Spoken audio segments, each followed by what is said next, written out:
Hey guys, I'm AJ, I'm Gene. and this is Beyond the Bobbers, the show about two grown men who know absolutely nothing about fishing, trying to figure it out one catch and several snags at a time. So today, we're going to take a look at our fishing setup, where we're starting at. Now, full disclosure, we have uh, been doing some fishing for about a month now, I think Yeah. it is. We went to Walmart, loaded up, went to pawn shop, loaded up. We bought some things on Amazon. We've gone out, managed to catch us some brimfish and some small game fish, but that's about it. We're still figuring out, what we need for what kind of fish, what tackle we're looking to get and how to use it. But that's the whole point of the channel. You guys get to see us stumble our way through this and figure it out. So without further ado, let's get started, and we'll go ahead and start with Gene's gear over here. See, I got the Berkeley Fusion. That's actually a pretty solid rod. I unfortunately haven't caught anything on that yet, but like I said, we're still trying. What kind of line you got on there? The line I got on there is 17-pound mono to a 10-pound fluoro. Good Carolina rig. Yep, Carolina rig. With a circle hook. Yep. All right. Trying to get them big cats. Then I got, ironically, it's smaller than the Fusion, the Lose Cat Daddy. Currently on it is also 17-pound mono, but it's in a green color, an orange color, with rig I got set up for my Texas rig worms down to a worm holder hook with the bead, and you see the little spring to hold it on there better. Yes, sir. What we got here next to it? Then we got the little cheap Walmart Ozark Trail grit stick. I gotta put the line back through it. Last time we went fishing, something snapped my line and I just ain't restrung it. But it's actually a pretty good little rod and reel combo. What kind of line was that? This is 12-pound, 12-pound mono. Okay. The line that came on it. What we got here?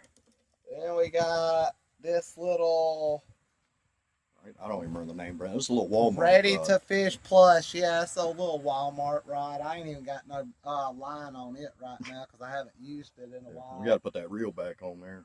Yeah. Sitting back in my apartment. Got to put the reel handle back on. We'll get there. Let's take a look at your tackle, man.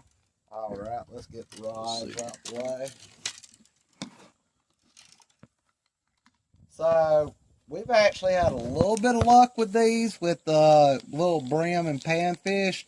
He caught off a Ned rig actually. He caught smallmouth bass off one of these.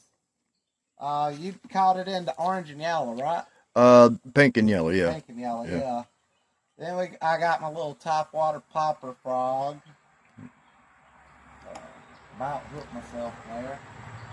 I got a bunch of these little slide bobbers. They're really good for when you want to get a little extra leverage, but you still want to see your bobber on top. But you want the bait to really get down there. Then we got, these were the Berkeley Power Bait flukes. I think this was in the baby shad color. Good look at those. Yeah, what I like about these is right here, you open them up, put them on there, you hide that hook in there. I mean, it just makes this great presentation too. I mean, that thing when it's moving looks just like a minnow in the water. Then we got these Berkeley Power Baits. I had some in the minnow, but I've done snagged and lost them. But I've got them in the Fire Tiger Power Bait swim baits as well.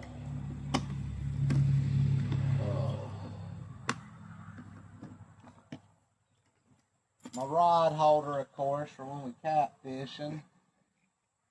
Me and him both got one of these cool little devices. Bite Alert. Don't work. Yeah, it don't work half the time. It does work sometimes. We had a few times it went off for us, but you turn it on, and when a fish bites it and pulls that down, now I'm going to shut that up. Now, y'all keep in mind, like, we don't really know what we're talking about here. All this information we got came off of Facebook mostly and Google. That's, again, while we're doing the channel, you guys feel more than free to chime in. I'm sure you will, and let us know what we got wrong. And, give us any tips you're willing to share. We're happy to have them. Got this multi-jointed Yazuri 3D bait in crawl. Got my worm already rigged for a Texas rig right there. That's So up here you got your basic stuff, right? We got your stringers. yeah, I got my stringers. I got a few spinners up here, but mostly it's just sinkers, stringers, my tools. Barrel swivels, garlic paste, fluoro. Now to the good stuff. Down here you see I've got a wide variety of topwater, poppers, crankbaits, a few mid-water baits like this one right here. And this one.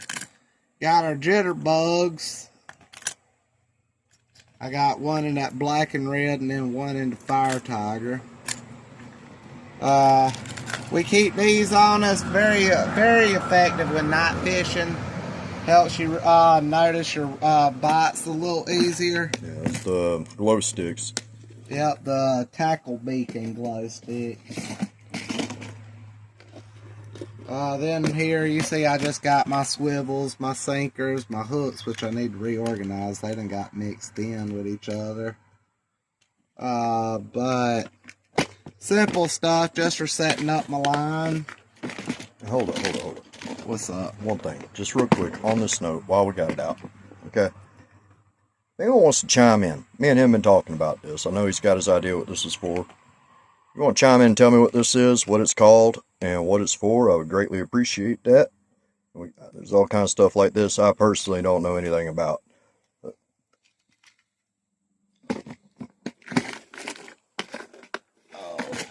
And then down here, I got all my soft plastics, plus I got a little small box of hooks right here.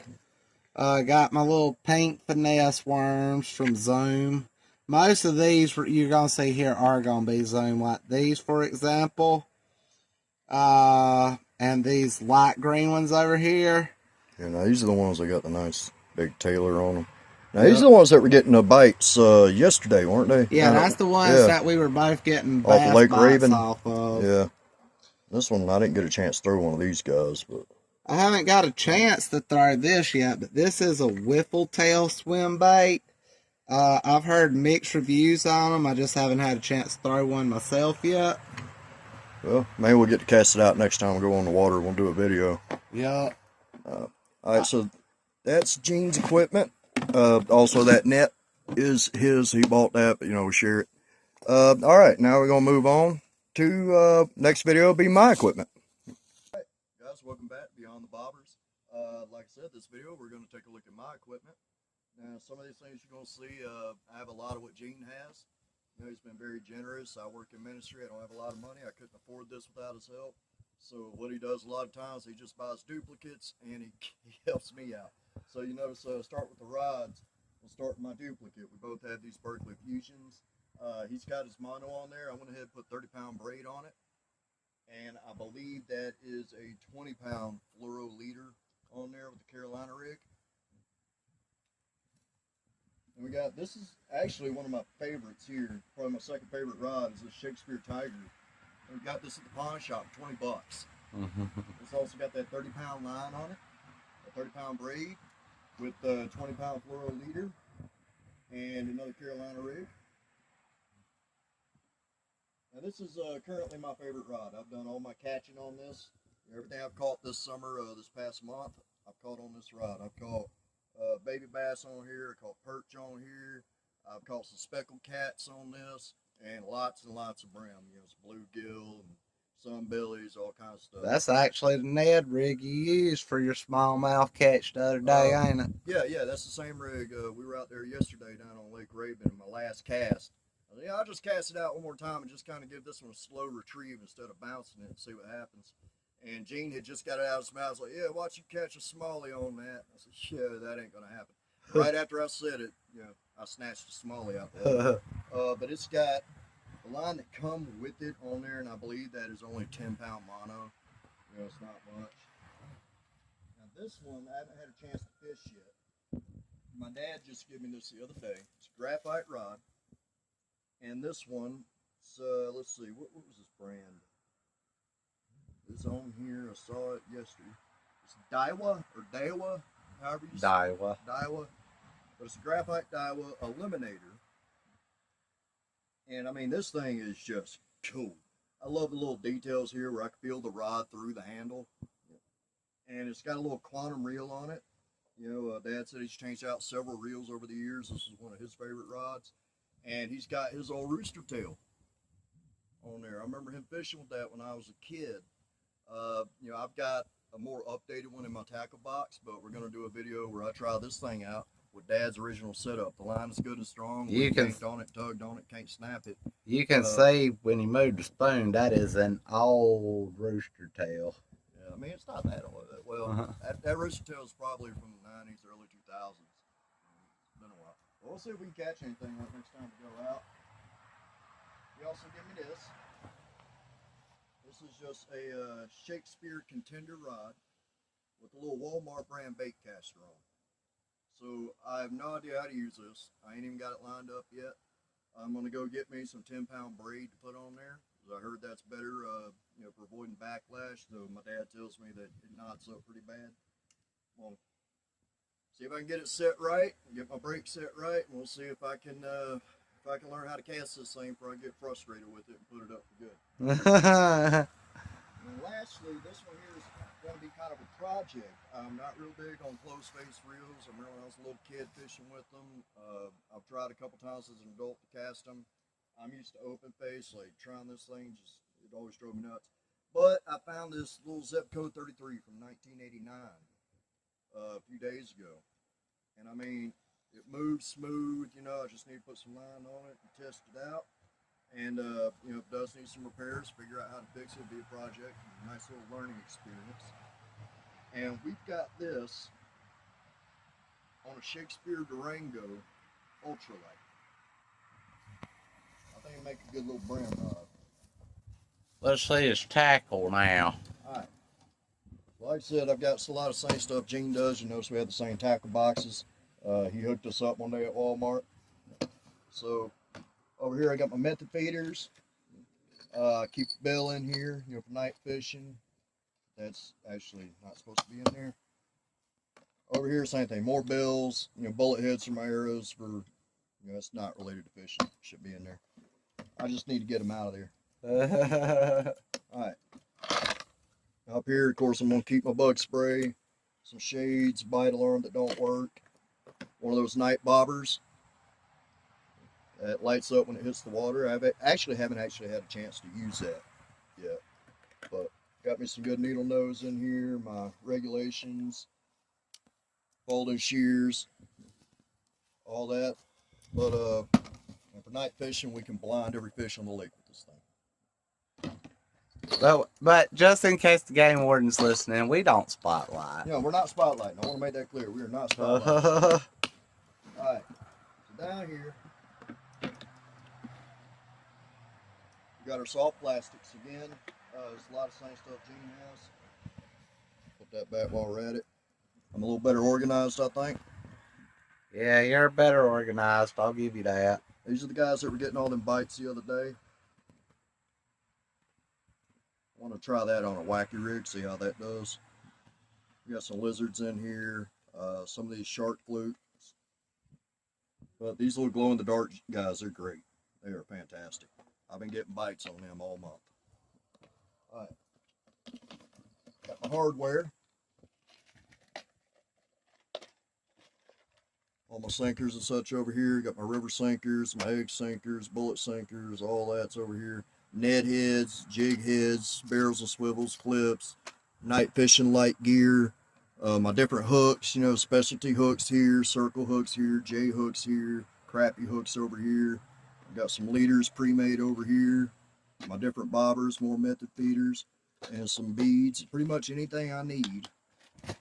He's definitely more organized than me, folks.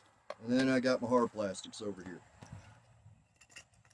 My jitterbug, my buzz plug. This guy is very interesting looking thing. You know, I grabbed that just because I thought it looked cool. And you know what they say about lures, they catch more fishermen than fish. But that one definitely caught me. So I haven't caught anything on it yet. We'll see. This guy, I love this thing. This thing is so realistic. It's a jointed crankbait, I believe. Yeah. Jointed crankbait. But this thing moves so realistically. I mean, reeling it in, it feels like you're fighting a fish. I mean, that's pretty cool. But still ain't got a bite on it yet. We'll see. I've only cast it a few times. Yeah. And then over here, I got my typical, what is this? That's just a crankbait. Yeah, just crankbait without a spoon on it. And then I got my frog popper. I still say mine's better, folks. And of course, I had to, because these are what my dad grew up fishing. You know, it's what I grew up watching my dad fish with. I've got my rooster tail. So that's, you see the differences in it and the one my dad had. A lot older. It's a little smaller, fatter. So we'll see how it does. But of course, we got chatterbait, spinner baits. You know, and threw some tails on them. I'm going to try these tails out and see if that gives it a little more action. And that is pretty much it. We got our stringers over here, you know, heavy duty stringer in case you come across a nice flat head or something. And then over here, for making cut bait, we got Crocodile Dundee's pocket knife. And that pretty much does it. So, guys, keep tuning in. Watch us on the journey. No telling how this goes, but I'm sure you guys end up getting some laughs. Truth is, once we get down to the water, if nothing else, watching us bust our butts will be worth the wait. So just hang tight for a little while. Next time we get on the water, we're going to put out a video and sit back and enjoy the laughs. So until next time, guys, just remember Philippians 4:13, I can do all things through Christ who strengthens me. And that's what's going to be our motivation going forward in this. No matter how down we might get sometimes, no matter how much we might feel like we're screwing this up and have no idea what we're doing, at the end of the day, we got power of Christ. We can learn anything. We can do anything. So, guys, pray for us. Be with us. Hang tight. And we'll be back with a video soon.